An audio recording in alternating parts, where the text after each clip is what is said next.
In early 2025, President-elect Donald Trump renewed his interest in Greenland, sparking debates across political and diplomatic arenas. We need Greenland for national security purposes. I've been told that for a long time, long before I even ran. I mean, people have been talking about it for a long time.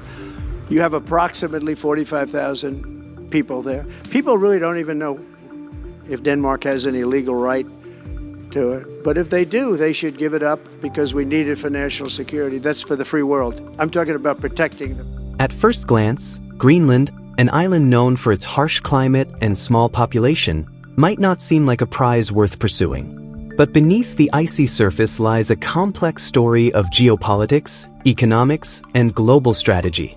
So, what's the real reason Trump is so interested in Greenland? And how does it connect to the Arctic Circle's future as a global trade route? To understand the U.S. interest in Greenland, we must first examine the evolving dynamics of the Arctic Circle.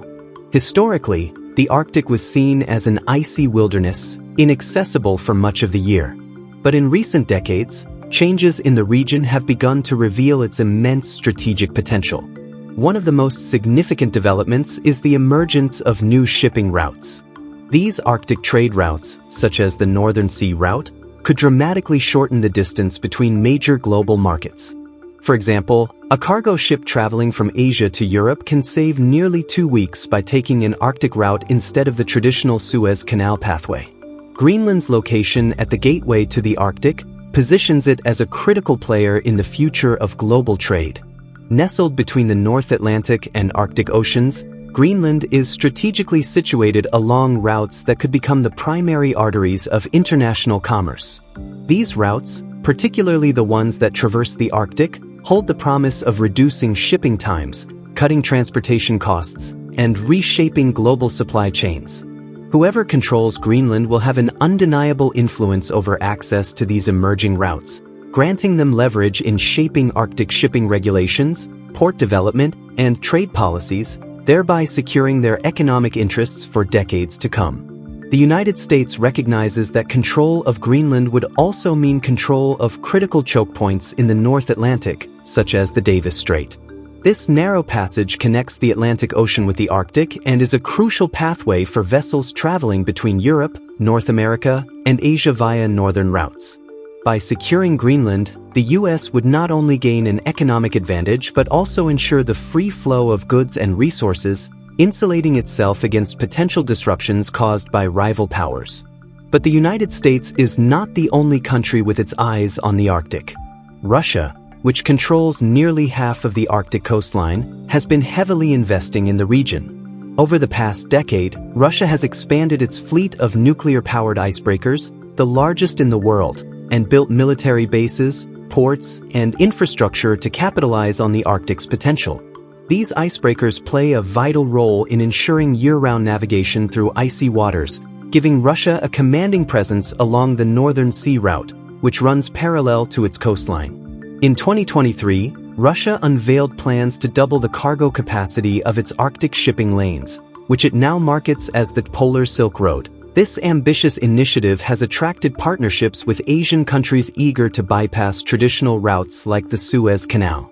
The Polar Silk Road also highlights Russia's determination to position itself as the primary gatekeeper of Arctic trade.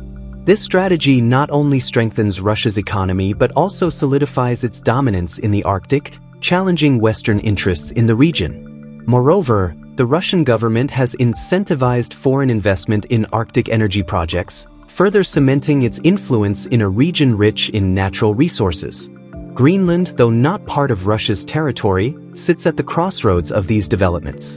Its proximity to these newly accessible trade routes and the Russian-controlled Northern Sea Route underscores its importance in maintaining a balance of power in the Arctic. Greenland's geographic position also makes it a valuable location for monitoring Arctic activity, including the movement of Russian vessels and military deployments. For the United States, gaining control of Greenland would be a counterweight to Russia's growing presence in the Arctic and a way to protect its own interests in the region. Establishing a stronger foothold in Greenland would allow the U.S. to monitor shipping routes, prevent adversaries from gaining unchecked access to Arctic resources, and ensure that any future Arctic trade system is governed by international laws that align with American interests. Additionally, Greenland offers the potential for the construction of new deepwater ports and enhanced radar systems to oversee Arctic operations. Such developments could play a pivotal role in asserting U.S. leadership in the region, deterring competitors, and safeguarding allied interests. Beyond the rivalry with Russia, Greenland's strategic location also places it within reach of other major Arctic players, such as Canada and Norway, who are deeply invested in the Arctic's future. As a result, securing Greenland is not just about countering Russia. It is about ensuring the United States remains at the forefront of Arctic development and decision-making as the region transforms into a global economic and security hub.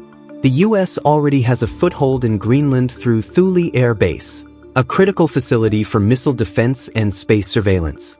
But for Washington, simply having a base is no longer enough.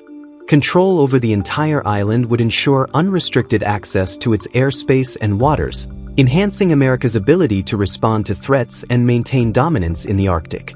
Greenland's economic value also plays a role. Beneath its icy surface lies a wealth of untapped resources, including rare earth minerals essential for modern technologies, such as electric vehicles, smartphones, and defense systems.